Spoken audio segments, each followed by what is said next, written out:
No one's going to do anything for you. You've got to start to build the habit of being decisive. Lack of belief, it'll steal your dream. You got to know you're going to win. And how bad do you want your goal right now? I think there's a lot of people in the world today, because it's a really niche thing to talk about. I want this is my outcome, this is my goal. Like, how bad do you want? Do you want it as bad as breathing? Do you want it as bad as anything you ever wanted in your life? And if you calibrate it at the highest enough levels, what I found is the people that are the hungriest, they find a way. When you know why you want something, when it's desperation, the power of being desperate is something that most people avoid. They think desperation is a weakness. And I'm here to tell you, desperation is one of the most powerful emotions you could possibly possess, because when you're desperate, you find reserves and reservoirs of ideas, talents, and a strength that you don't know you have when you find yourself in a desperate situation.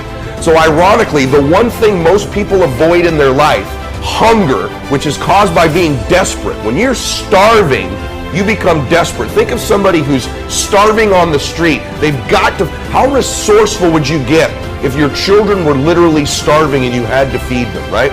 So the number one thing we need more than anything to win is hunger, which comes from a state of desperation.